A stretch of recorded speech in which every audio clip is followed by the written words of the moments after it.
Today's episode is brought to you by Faithland Investments and Financial Services, your trusted partner for business insurance solutions. As an entrepreneur, protecting your business is just as important as building it.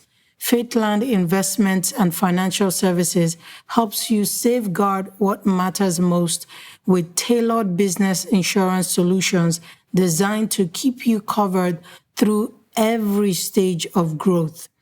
Don't leave your business vulnerable. Secure the right coverage today. Visit faithland.com to learn more. Hey friend, welcome to another episode of Start That Business. I'm so excited you clicked on this episode. Now, if you're a Jesus-led career mom and you're ready to turn your expertise or your calling into a business that will last, that is sustainable, that is profitable, this episode is for you. My name is Chichi. If we're meeting for the first time, I'm a Christian business coach and I help Jesus-led career moms launch an online coaching, consulting, or a professional services business in just 12 weeks. Now, in today's episode, in the month of April, I'm talking about business foundations.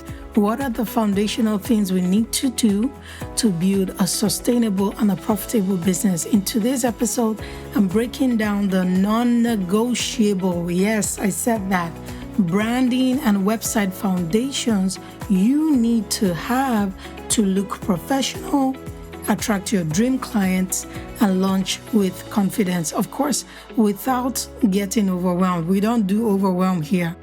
We simplify and we focus on the minimum viable business we can start. Then once we have started it, we begin to grow it from there. So by the time we're done with this episode, there'll be no more second guessing on what your business name should be, what kind of website you should go with, or what your online presence in general should be. So if you're ready, listen along, take mental notes. You can come back and listen again, and let's get started.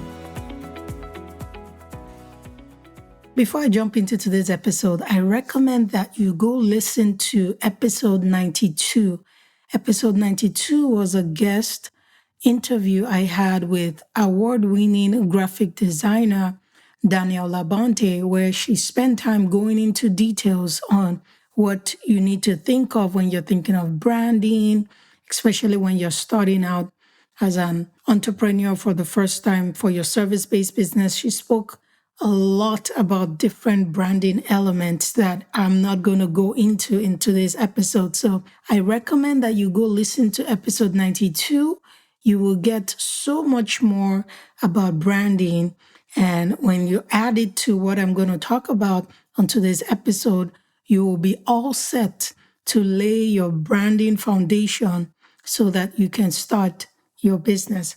Now you might be saying, why does branding matter? Why should I even think about branding?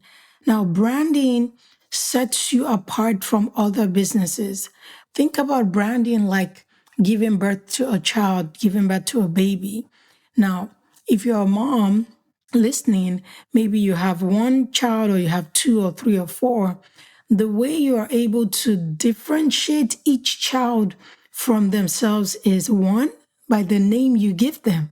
So just by naming your children, you have branded them pretty much. You've created their personal brand, if I can say that. So branding is very important. Branding matters because it is what sets you apart from other businesses. And branding, it's not just about your logo and your colors. Those are part of it. But your branding starts with your name. The name you give your business, it starts with your messaging. Who are you trying to help? What are you trying to help them do? And what you want to be known for. So just like you have children and each child is different, every mom knows that each child is different. Your first child is different from your second child, different from your third child. They all have different personalities. They all have different things they like and do not like. That is the same way I need you to think about branding. So your branding is beyond your logo and your colors. It's part of it, but it's not all there is about branding. So, what are the branding and website foundations every first time entrepreneur needs to have?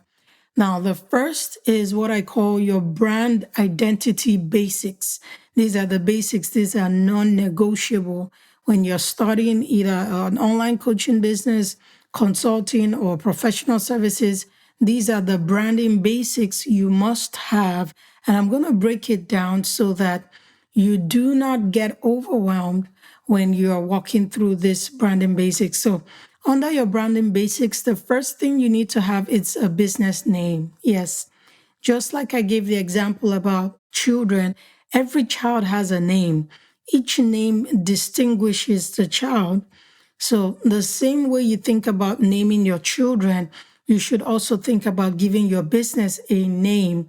Now, when it comes to naming, one of the principles or one of the rubric, if I would say that, I use is to give the business a name that is versatile, a name that is multi-purpose. And in my experience from running businesses, I've always come up with names that are multi-purpose or versatile. And the reason I lean towards that principle is because the landscape of business changes. You can start a business right now with the clarity you have, and maybe 5 years down the line, you get clarity to move in a different direction. If you have a name that is versatile, if you have a name that is multi-purpose, you can do that pivot without changing your business name. Does that make sense?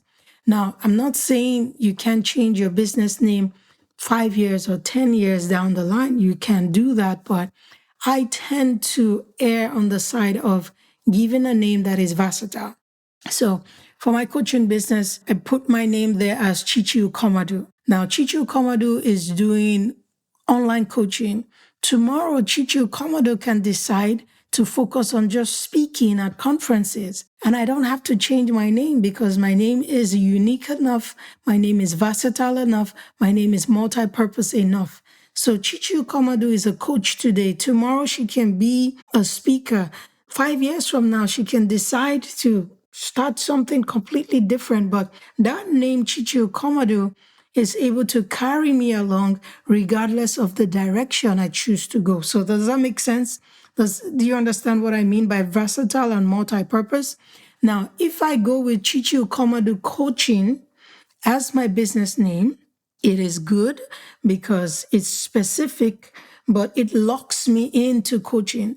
So if I decide to do other things, I might need to change my name to adapt to the new direction that my business is going. So that's why I lean to the principle of going with a name that is versatile, a name that is multi-purpose. In case you need to pivot along your business journey, you can easily do that. Now, the other branding basic is your domain.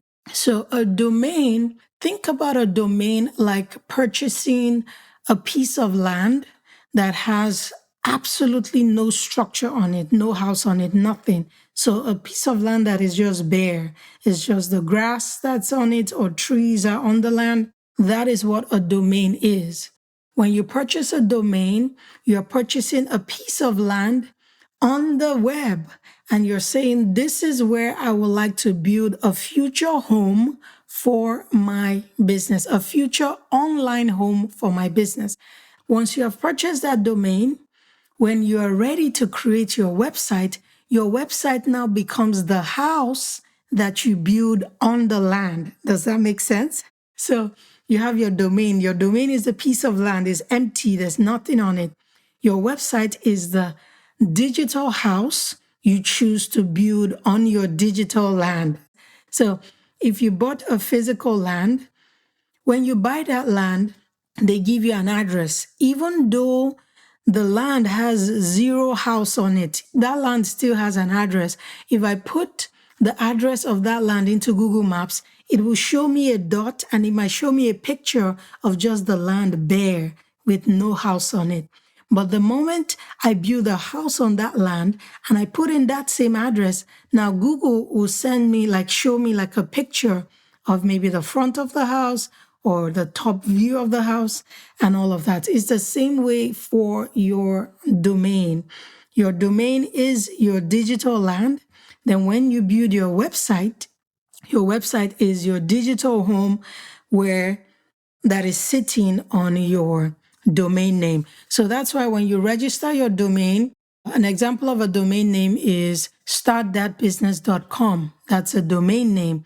That is the digital land for my podcast, Start That Business.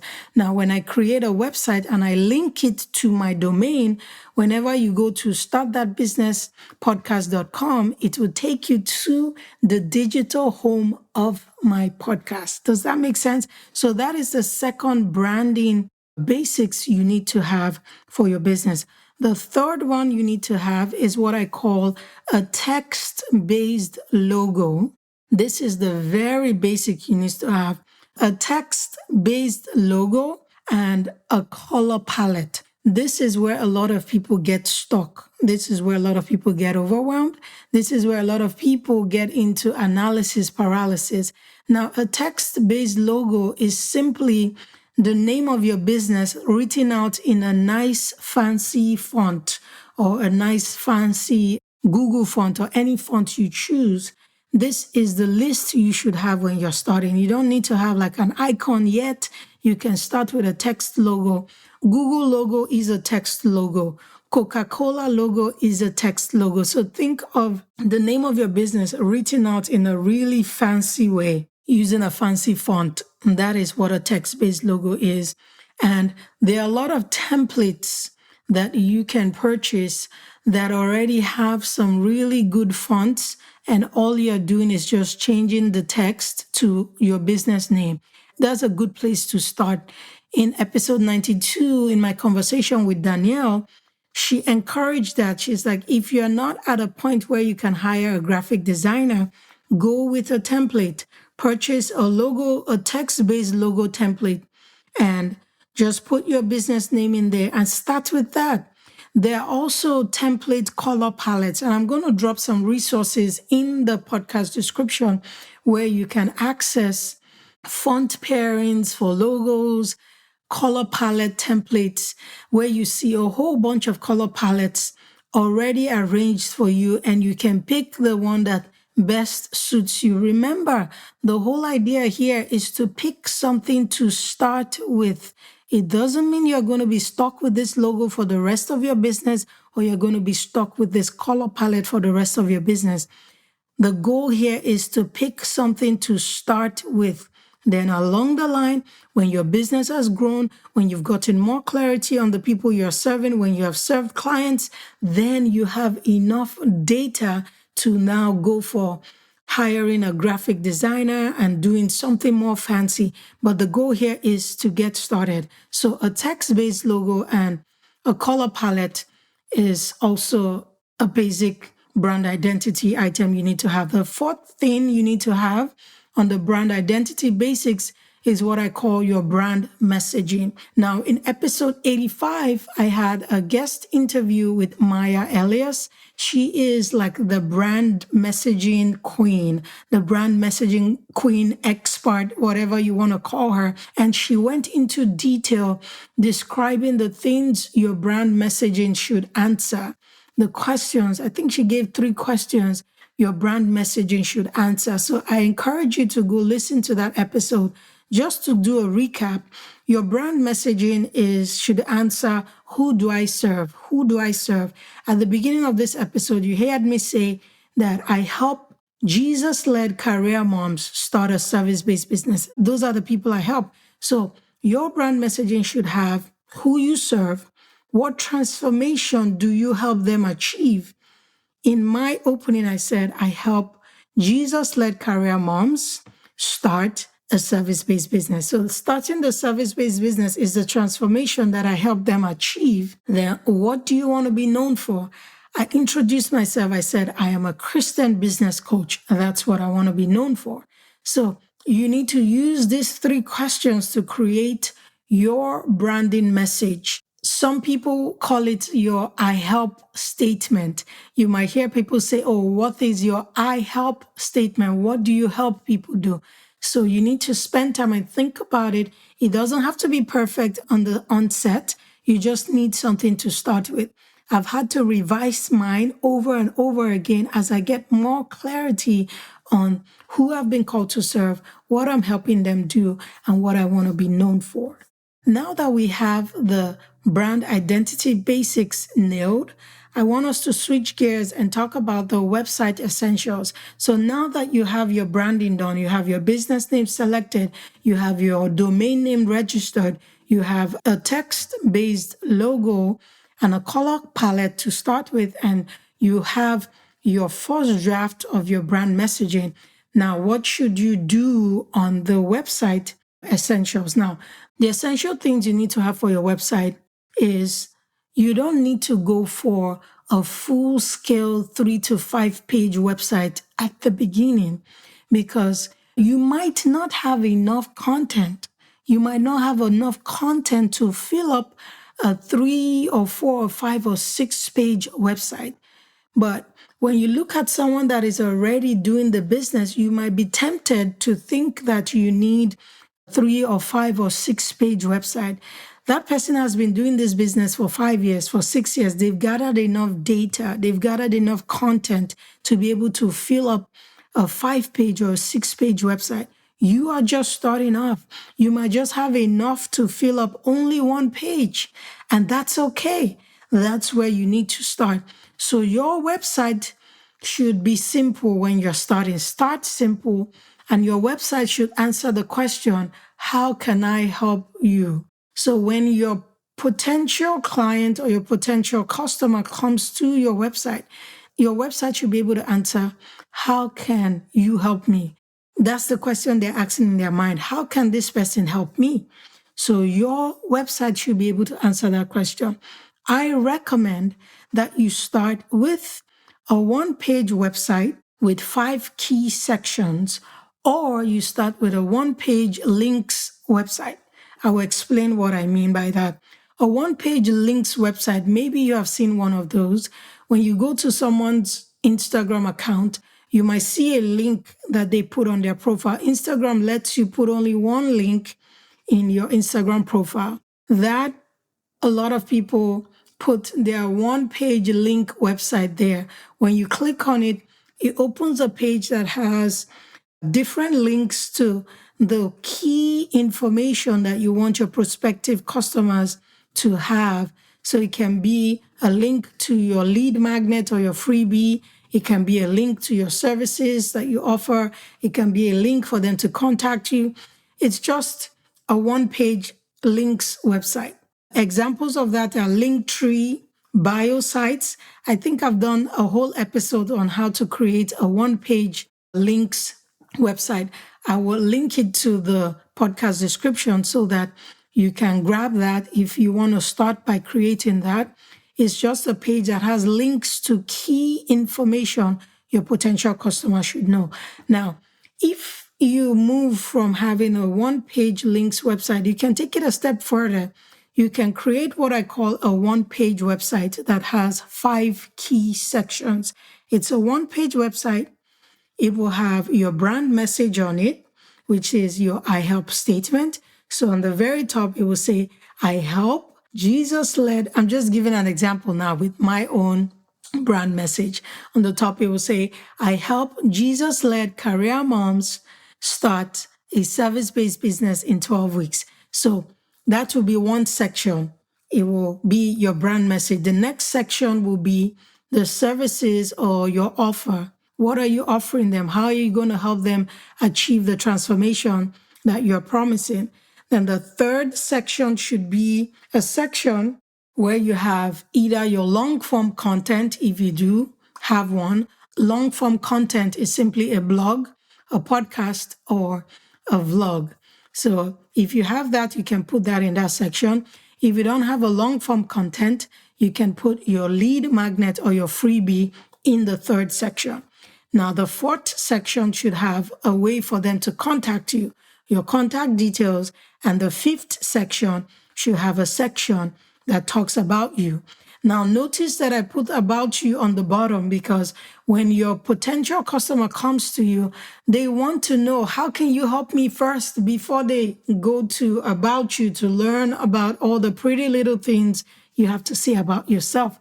So you can have a one-page website, and I encourage you to start with a website template from day one. When you're starting out, like I said, you may not have enough content to fill up a 5 or 6 page website. So starting with a template is a good place to be. I remember when I created my first coaching website, I paid for a template. I think that template was about $150 is what I paid for that template, or even less. I can't remember, but I didn't pay a lot of money for it. And the template already had the different sections I wanted. All I was going in there to do was just to edit the content. And I was able to get that website knocked out in a weekend. Yeah. So start with a website template. Don't go for a custom website from the get-go because you may not have enough content to be able to fill it up. So start with a website template. I'll put a couple of options in the description that you can check out, and you can start with that. As your business grows, as you gather more data, as you get more clarity, you can move to the next level, which is to hire a website designer, build out a custom website, and just take it from there. But a website template will never go out of fashion.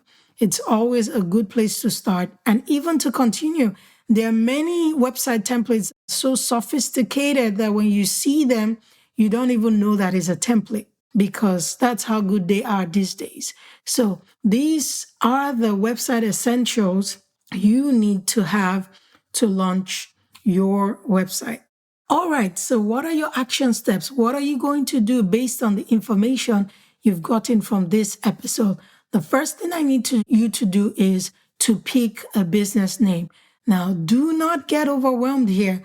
Do not get into analysis paralysis. Pray about it. For me, for all of my businesses, I always pray. I'm like, God, I'm partnering with you to start this business. What name have you given this business in heaven so that I can replicate it here on earth? And once I pray that prayer, I begin to brainstorm with the Holy Spirit, shop it around with my husband or those that are close to me until I get to a name that resonates with my spirit. And I say, yes, we're going to go with this. So don't get overwhelmed in this step. Pick a business name. Once you're done picking a business name, register your domain. I'm going to drop in the chat a domain registration service providers that you can use to register your domain name. Your domain name is your .com or .org or whatever you want to go with. So register your domain so that that name is secured for you. The third thing I need you to do is to pick a starting template logo design. Once you're done with that, pick a starting template color palette. Then the fifth thing you need to do is to create your brand messaging, then create a one-page links website, or you can purchase a one-page website template and you can customize it to fit your needs. So these are the action steps I need you to take from listening to this episode so that you can set up the foundation for your branding and your website, and you're ready to go to the next level. Now, if you need accountability, if you need help to get this done, I invite you to join my weekly accountability co-working Saturdays at 8 a.m. Central Standard Time. What we do on that call is we work on a goal or a task for 50 minutes. So you can come with the action steps I just gave you to that call. It's not a coaching call. It's just a focus space where we get work done. So you can come with your action steps. And for the first 5 minutes, we post the task that we're going to be working on. You can probably knock out these 5 action steps in a 50-minute working session. So you post it in the chat. Then I set a timer that is visible to everyone for 50 minutes. I turn on focus music and we get to work. At the end of the 50 minutes, we review our progress and we see how much work we're able to get done. I invite you to join me this Saturday on that co-working call. Let's work on your website and branding foundations so that you have all you need to launch your business with confidence and clarity. I would like to say a huge thank you to Faithland Investments and Financial Services for sponsoring today's episode. If you're building a business, protecting it should be a top priority, whether you need general liability, professional liability, or coverage that is tailored to your service-based business. Faithland has you covered. Visit faithland.com to explore the best business insurance options for you. Thank you for listening to today's episode. I hope you learned something new and you were encouraged to take action. If so, will you stop right now and share this episode with someone so they can get the help you just got? I would also love it if you can leave a review for this podcast on Apple Podcast or the podcast app you're using to listen. This is the number one way I know you're getting value from the content on this podcast. Until next time, always remember you have all you need to start that business. So keep listening for more episodes. I'll meet you here next week.